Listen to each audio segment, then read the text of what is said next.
Location, location, location. Maximize your profitability through real estate today on Marketing Chairside.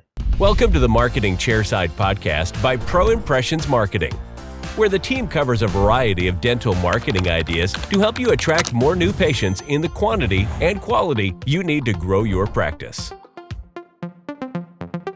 Welcome to the Marketing Chairside podcast. Today, I am excited to talk about your business's location. And to help me out with that, I've got Collin Carr of Carr. I think it's just Carr. You got it. Yep. Carr Healthcare Real Estate is what you do, but that's not part of your name. You know, it originally was. We originally were Carr Healthcare Realty. And then, like a lot of things, people just kept shortening it. And so after years of people just calling us Carr, we decided to make it simple and we decided to shorten the name. Cool. I'm glad I could overcomplicate that. Yeah.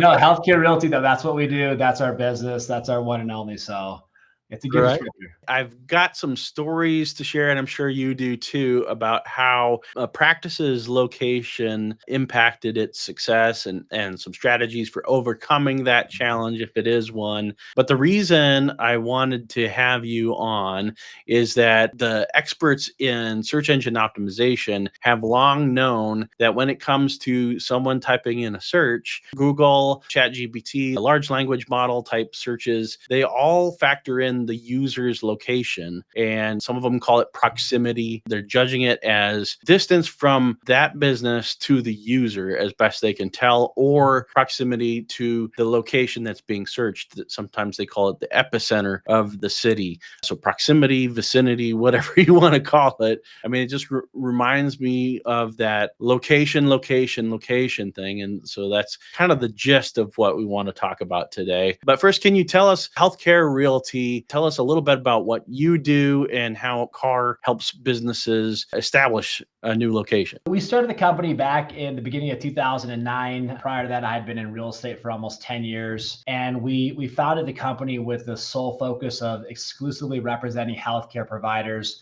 with the real estate. So no landlords, no sellers, no conflicts of interest, only on one side of the transaction, and that's representing the doctors for their office space. We had tremendous success with the idea. It grew rapidly, and we started to scale outside of Colorado in 2014. Today, we're in all 50 states. We have over 5,000 healthcare providers that we're currently representing with their real estate. So anything for your office space, whether it's leasing a space, buying a space, or buying a building, buying land and developing your own property, lease renewals, the number one transaction in all of commercial real estate, relocations, scaling, anything with your real estate, we help advise, advocate for, and essentially just navigate the entire process, build the perfect team or the most ideal team, and just make sure that every part of the transaction is taken care of. And then ultimately, we're trying to save as much money, capture the highest level of concessions available on every deal, and then bring peace of mind that you made the best decision, chose the right property, and got the best terms with your real estate transactions. Well, I'd say you do a good job. I was looking at what some people have said about Carr. One person said, I would recommend Carr to any doctor looking to open an office, no matter how big or small. Another one said, and this was a dentist, Carr never tired of the process, even when I had, and were always readily available by phone or email. The reason I thought about reading these was not to flatter you or talk you up, but this feels to me why talking with an agent, I guess, like yourself could make sense. Another dentist said, Carr gave me great advice and assisted me with bank loan options, practice management, insurance agents, and more. They went above and beyond to make sure I was their priority, staying on top of everything during the lease negotiation. I'm forever thankful for their professionalism and service. So kudos, Collin.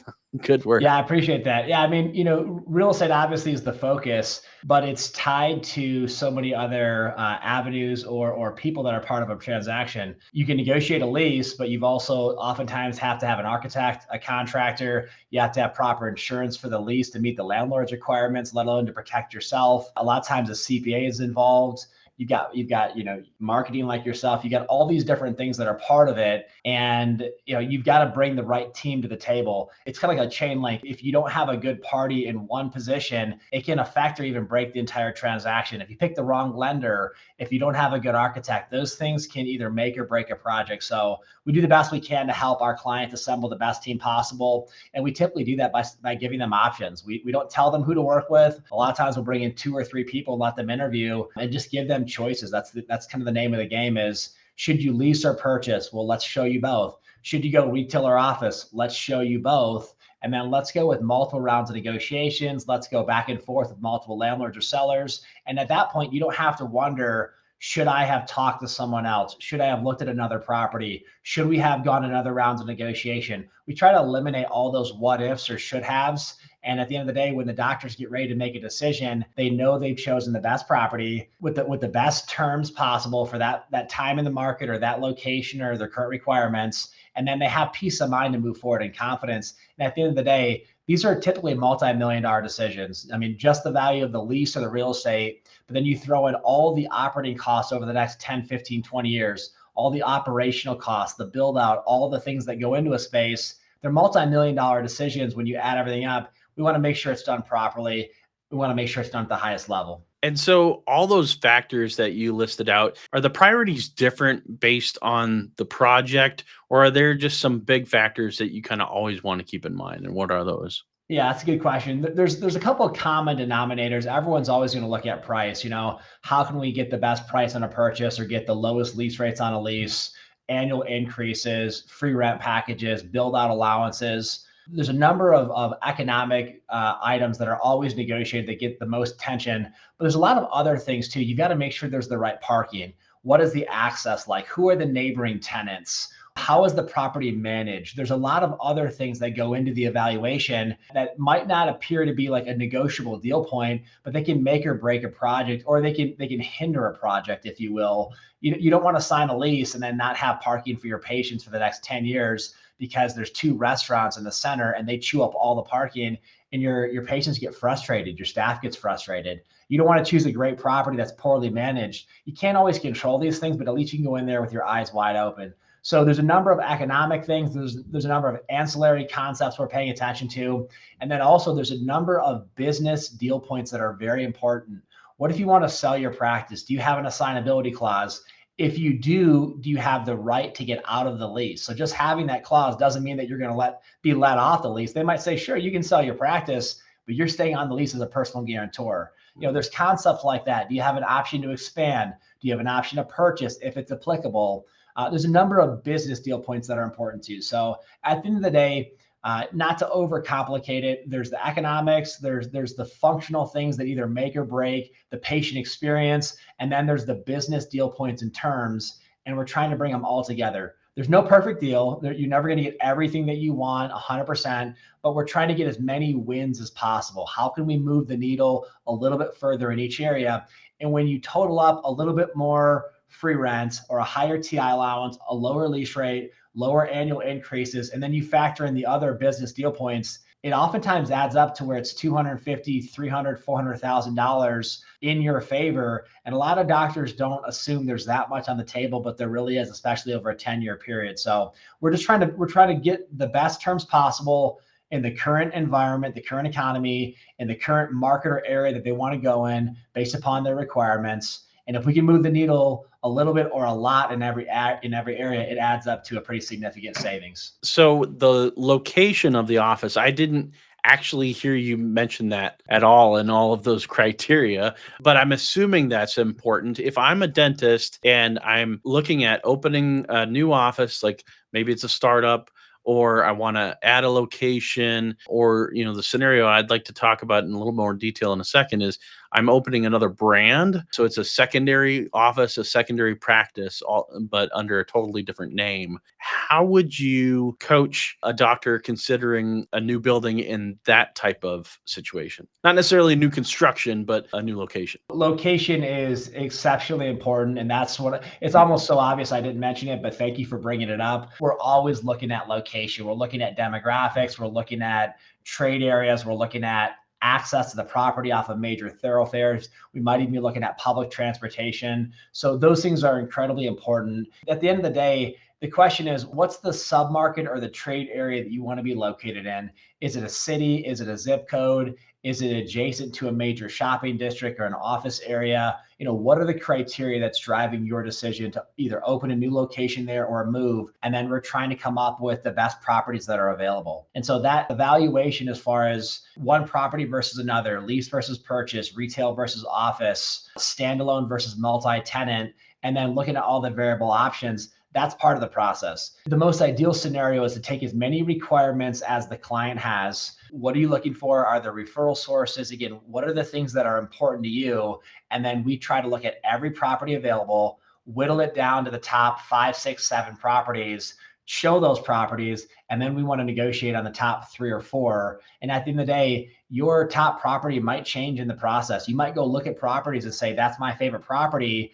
But if it costs an extra $4,000 a month, you might say it's not worth $4,000 a month to me to be there. And the other property was almost as good. And for a $4,000 per month savings, I'll choose that property and put that additional money I would have paid in rent, and I'll put it into target marketing. And when I don't need that marketing, I'll turn it off, whereas you can't turn rent off. So people go into a transaction thinking, this is what I want. And a lot of times they know what they want, but what's available and then what they choose ultimately to move forward with might shift or change based upon other factors like neighboring tenants, total lease, total purchase price, total operating costs, or other variables. So the game plan is figure out the location, figure out the details, and then help them make an informed decision once you've gone through the entire process. That was comprehensive in your answer, but my mind is always going to the internet, because that's what we do, is we help dentists get more new patients from the internet. And so that $4,000 figure that you mentioned sticks in my mind, because I could see that happening. So just for the benefit of our listeners and viewers, in Google, if I'm a searcher and I'm located on the, let's say, east side of a giant metro area, and I search dentist near me, or I search dentist, let's say Dallas, and I'm on the east side of Dallas, then I'm going to see offices that are on that east side, most likely. It's highly unlikely that I'm going to see someone way on the other side of town, way on the north side of town, or something like that. Google is going to assume I don't want to drive a long distance to get to that office. And so consequently, if I'm a doctor on the west side of town trying to reach people on the east side of town, organically speaking, that's going to be a challenge for me. And where I see a lot of doctors struggle with this is if their offices are in the extreme periphery of the metro area. So from Google's point of view, they're way outside the epicenter, really far away. And like just visually, the boundaries that I see mattering are the ring roads. So just generally speaking, if a property's outside of the ring roads in a major metro, is that where we're likely to see a $4,000 difference in location, or is it not that sensitive to location when it comes to pricing and that kind of thing? It's really all over the board. And so I'll give you a couple of the variables that impact price. New construction typically costs more than second generation space. So as you have seen in every possible area of life over the last 4 or 5 years, specifically 10 years, go back as far as you want to, everything just keeps increasing in value. The inflation that we've seen, especially with commodities, the last 5 to 8 years has been excessive. And so it costs more to build a new property today than it did 4 or 5 years ago. And sometimes you can get up to where it's 50% more than it would have maybe been 10 years ago. So you've got the cost of construction, you have the quality of building. There's some developers and owners that will build a nice building, but it's pretty basic. And then you have others that will put in very high-end finishes and they'll charge more for that. And so, you can look at different suburbs or different newer areas of growth. Like you mentioned Dallas, let's say we go up into Frisco, that's a very high-end area and they're building high-end properties. And so you're going to see a higher price of construction and a higher lease rate up there than you would maybe in an outskirt area that doesn't quite have the same demand or the same annual household income or the same residential pricing. So it's really all over the board. You could have an infill area like downtown in an area, a really high density part of town, or you could be in a brand new area where there's no retail, no office, and it's the first building built.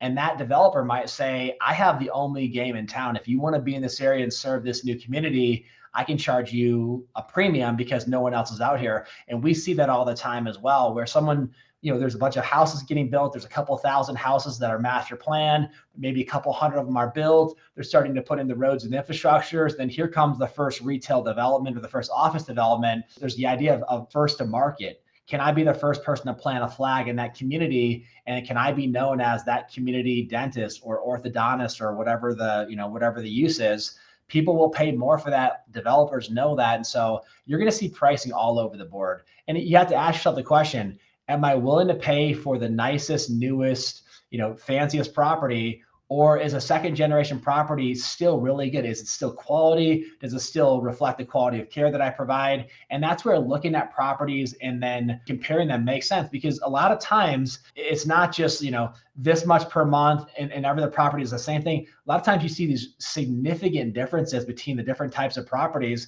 And then you have to gauge and say, is it worth me paying for that sign on that retail property? Or would I be just as happy in an office building with a really professional setting, beautiful window line, and my rent's $3,000 a month less or $6,000 a month less? How much more business am I going to get because of that sign, or because of the visibility, or because of neighboring retail tenants? And that's the question. There's some people that are obsessed with retail. They have to be in retail. That's great. Let's go get the best terms possible. But a lot of other practices will realize you can get really good at taking phenomenal care of your patients, getting a lot of internal referrals, and then all of a sudden you put up a couple hundred 5-star reviews on Google like we talked about before, and you've got a really nice office and a lot of great testimonials, and they're looking at the locations. They might choose the office space with all the testimonials over the new shiny retail space without the testimonials. So there's a couple other factors that go into it, but again, without being too repetitive, you just have to look at your options and then make sure you're choosing the best property for your requirement, but you're making an informed decision based upon your options. Man, all of those variables, I guess it's not as cut and dry, but to me, I'm like, please, if you have the option, get inside those ring roads. I guess the goals of the practice always have to, play into things, and the opportunities, a new area make total sense to me. I mean, the Frisco thing that you mentioned, to me, I think that's fine as long as the doctor understands that your goal then is own Frisco and reaching down into, because that's north of Dallas, right? My geography is not so great. Reaching down into Dallas, you're going to pay more per lead to generate those leads, because Google doesn't necessarily see you as an immediate, obvious choice to show viewers for that. So do you have any stories about where you were talking with a doctor about their goals, and then the location really, at the end of the day, made a huge difference for their success and their growth? Yeah, absolutely. I honestly, we have hundreds of those. It can go both ways. So I want to make sure I'm clear. There's times when if you can be the first one to market, and it's a master plan community with 5,000 homes, and they're high-end homes with high incomes, there's a lot of value in being first to market or being that community's most notable dentist or whatever the use is. There's other times where you might buck some of the trends. And I'll give you one example. We were working with a startup doctor who was moving to Colorado, and he did a number of demographic studies, and he picked an area originally that was up and coming, that was new growth, that no one was out there. He said, I really want to be in this area. It was a dense area because he wanted to live there, but he said there's too many dentists there. And I said, well, before we make that decision, let's look at who you're really competing with. And so we pulled a search, and we started going office by office, and here's what we found. I'll give somewhat of a generalization, but no one in that area who was existing had a nice space. They had been there for 20, 30 years. No one had done a new office there in as long as I knew. No one had a fully renovated space. There were a number that weren't taking any insurances. There were a number that had not embraced technology. And so when we started looking at it, we said, listen, although like the population to dentist ratio might seem like it's already been met or exceeded, and a straight demographic report would say, don't go here, there's more to the story than that. And so when he started looking at who he'd be competing with, his response was, I think I have a significantly competitive advantage over these people. I'm going to build a brand new space, Class A finishes. I embrace technology. I'll take a lot of insurances in the beginning. I also do a couple of procedures that no one else in the area is doing. And so he went in there and had so much success. I think he hit over $1 million in production within 18 months. And then we expanded him into the adjacent space. And then since that time, we've helped him with 4 or 5 locations. And so again, I think he would have been successful going to that outskirt area too, because he just was a successful minded person. But in this case, you had to look beyond just what's the dentist to population ratio. And again, that's where I think the things that you're talking about as far as the marketing strategy, who's offering that same service? Do you have a unique differentiator? Why would people come to you versus someone else? There's usually more to tell on the story. And so I think that's a good one personally. I would agree. I mean, the specifics of any one of those aspects are not going to make or break things. It's just how can we maximize the outcomes. And so in your example, having that nice office and having a great team that provides a fantastic customer experience, I think you could overcome a lot of that. I mean, it will generate reviews, whereas, if everything's not working for you, it can generate negative reviews, and then you're fighting your way back. Moz is a name in search marketing, and they used to do an annual review of the top priorities for local search engine optimization, and they would survey all the experts and just take a poll and then publish that. They did it for the last time in 2023. Significant developments have happened since then, but I don't think that the list would be substantially different. And proximity of search was number 3, second only to Google business profile category set properly and keywords being in the business profile name. So that's why I keep going back to the location. We had an office that wanted to start this new brand. It was going to be a specific focus. He was a general dentist, not a specialist exactly, but focusing just on TMJ and sleep. It was a totally new office, and they asked, where can we set this up? They actually just kind of had a temporary solution of renting a chair in a plastic surgeon's office. But the website drove some of the initial growth, and then they just had kind of a flywheel effect with momentum. But they were able to build that up, and now he has a secondary location of his own, and it started out as a 2 days a month, and now it's 5-day-a-week practice. One of the fascinating things is that the location was closer to the epicenter of the city. So I'm sure that helped. But when I talk to doctors about that, this is one of the reasons I wanted to have you on is, some of these recommendations for, I want to rank in a certain area, or I'm starting this new practice, what factors to look at. So what I heard you say is proximity is one, and then all of these other factors. Where does a doctor start? The best way to start is to hire a really qualified commercial real estate expert that understands healthcare and ideally is going to have no conflicts of interest. You don't want to hire a broker that's going to go show you their properties or properties from their company. That's an inherent conflict of interest. And unfortunately, a lot of people don't know the difference. You want to start with an expert, though. You want an advisor.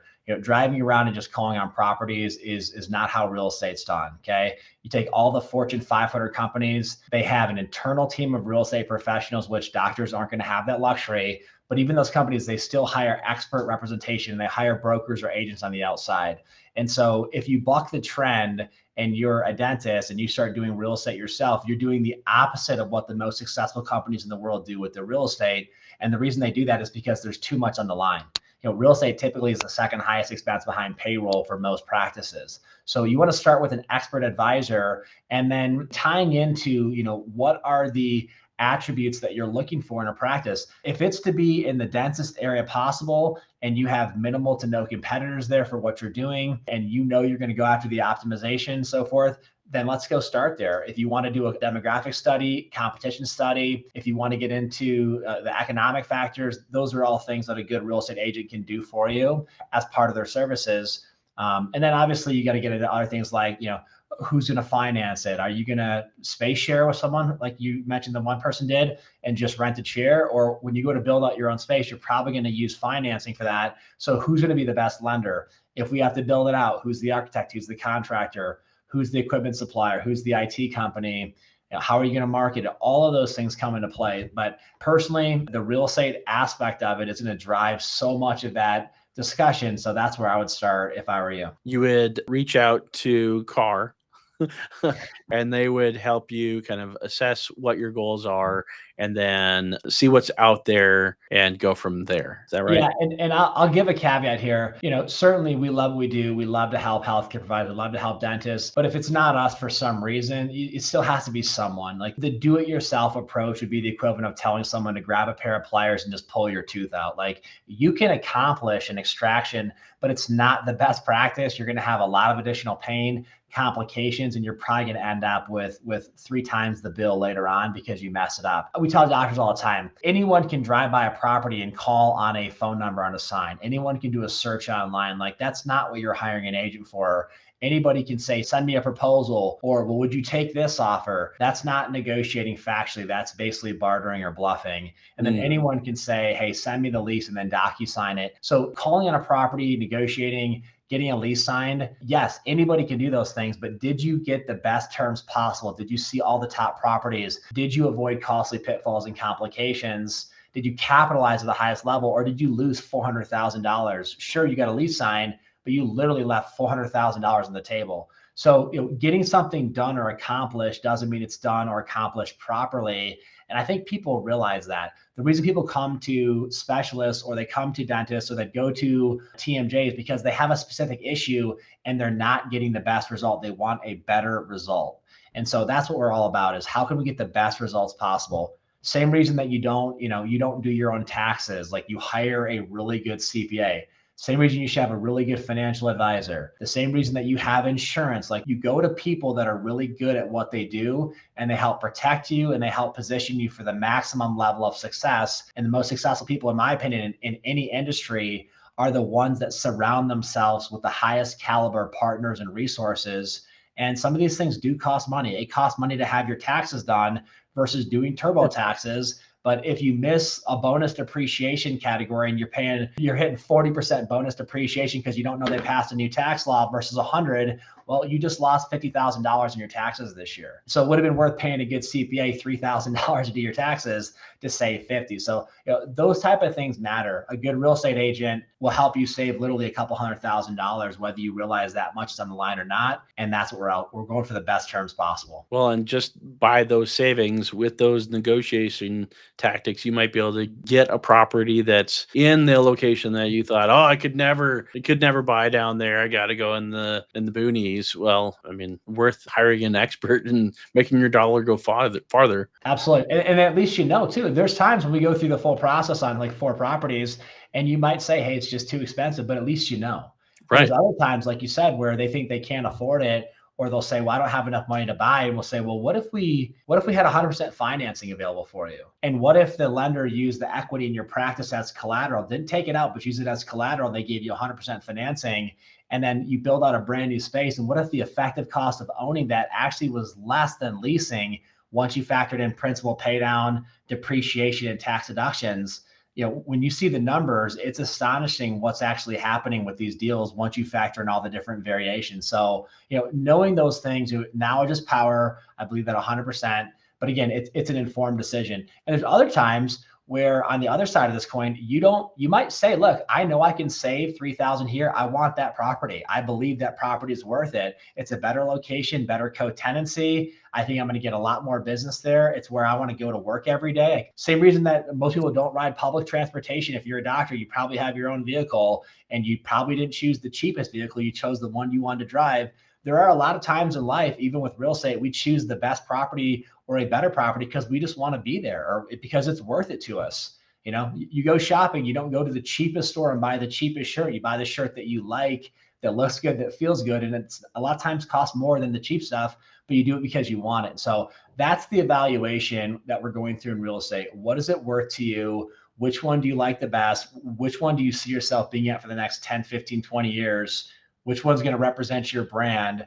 And once you have the numbers and the information, you can make an informed decision. I loved your advice about considering a space in beautiful office building, because some of the most successful practices that we work with have that scenario. And I've never really thought about why someone would just say, no, by God, I'm going to buy and build a big, beautiful building and it's going to be amazing. I love the photography of those buildings, and it does look sharp, but if I could have a beautiful space inside a building that I didn't have to build the whole thing, and I've got a primo location, to me, I feel like that's just such a no-brainer. I mean, I don't have to take care of the whole stinking space and deal with. I know one dentist who had like this gigantic marathon battle with the city over their sign, and like just years and years of having to change the sign, move the sign. A space built out in an office building, you wouldn't have to deal with any of that. There's a lot of things that come into play on each opportunity. And so, what I would say is, like, with office space, you typically get a much better window line. Like if you look at a lot of retail centers. So what's a window line, Colin? So a window line basically is like the wall that has windows on it. Like what does it look like? In a lot of retail spaces, you only have windows in the front of the space. If you're in what we call an inline retail space, not on an end cap, it's very common. If you have like a 2,500-foot space, you might only have windows in your reception area. There's no windows in the rest of your space. Whereas in office buildings, they're usually positioned differently, where you have a lot more windows and a lot more glass, and you can put all your operatories on glass if you want to. You can have offices on glass. And so you have to ask the question, like if you've ever walked into like a dry cleaner, they have a couple windows in front. The rest of that space is just kind of a tunnel or a bowling alley. That's how a lot of retail spaces are. Whereas you get into an office building, you walk in and they design them so that people have offices that are on glass. They have natural light. It's a lot more airy and open. And so you might say, look, I want more natural light. I'm going to be working here 6, 8, 10 hours a day, 2, 3, 4 days a week. I want to see natural light. I want to see a nice view from my space versus I don't want to look in a parking lot or vehicles all day. Again, some people don't care, other people do. But the window line or the natural light or the aesthetics, it drives a lot of decisions. And interestingly enough, office just typically costs a lot less than retail. So you're paying for the signage, you're paying for the visibility, you're paying for the proximity to the major thoroughfare, you're paying for all these other aspects, and it might be worth it to you, but you'll have a different type of space typically inside of those retail that you would in an office building.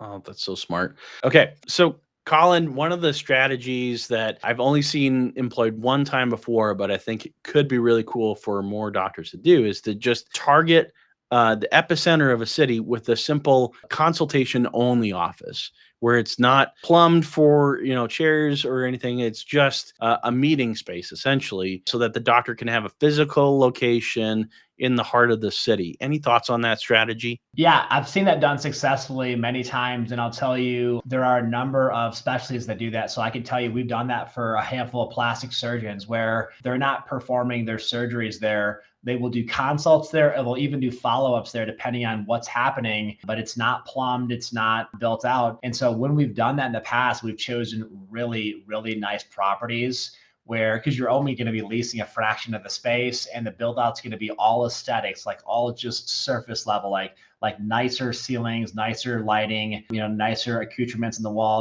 whether it's wainscot, beadboard, different of the different materials, nice artwork and nice flooring. And so you can do a very nice office that carries a very high level brand, and yet you're only leasing a fraction of the space. And then once people decide they want to work with you, you just tell them, where we do procedures or where we fit people or where we treat people is actually our other location. What I've seen is that it's very successful. So again, a number of plastic surgeons, very rarely does a plastic surgeon have 2 surgery centers that they own. They typically have 2 or 3 locations if they're a really big practice, and then they send all their surgeries to their one location that's certified, that has the highest caliber standards as far as filtration of air, cleanliness, the flooring, et cetera. So I think it's a strategy that it can definitely play depending on the use. I'd love it if more doctors tried it. I mean, you just add another location that just opens up so many more options for us, your marketing team, in terms of actually proving to Google that, yes, we're here, rather than just saying, yes, we're relevant to Dallas, even though we're way up in Frisco or 45 minutes away from the epicenter of the city. You're worth the drive, of course, but Google doesn't necessarily see it that way. Yeah, I could sum a lot of this up in a couple statements. I would say hire professional representation. Don't take the DIY approach. Take the time to find a good agent that you like and trust. If you talk to someone, you're not feeling them, then go talk to somebody else. There's too much on the line for you not to hire someone, or to hire someone that you don't like or trust, or want to work with. So it's really simple. Hire people that are really good at what they do. And then the next thing I tell you is just make sure you have multiple options. Even if you go to market and you find one property that's your dream property that you want more than all the other properties, still negotiate on 2 or 3 or 4 other properties, because you want to be able to compare one deal versus the other. Even if you know you're willing to pay a premium, even if you know you have to be there, it's the peace of mind knowing that you didn't miss another option or that you didn't miss the negotiation. And so many people will find one property, fall in love, go after it, and then later say, I should have done my due diligence. I should have at least known what was out there. You can just eliminate that question for the rest of the next 7 or 10 years of that lease. It's really valuable. So hire representation, look at the market, negotiate on multiple properties. And then at the end of the day, when you do decide which property to move forward with, you're going to do it with peace of mind. Love it. Well, that's Collin Carr, and that's our show today for Marketing Chairside. Collin, thanks for being with us. Thanks for having me. I appreciate it. Use these concepts, guys. Take these ideas and run with it. I want to see more consultation offices out there. Comment with any other ideas. But you know what? If you screw it up, there's always air dancers and the tube men, you know. Hey, with AI, maybe you could put your face on it. Maybe that's the topic for the next Marketing Chairside. I look like I'm doing one of those. You can't do the dances the kids do. This is what happens if you don't get your marketing right. Don't do it.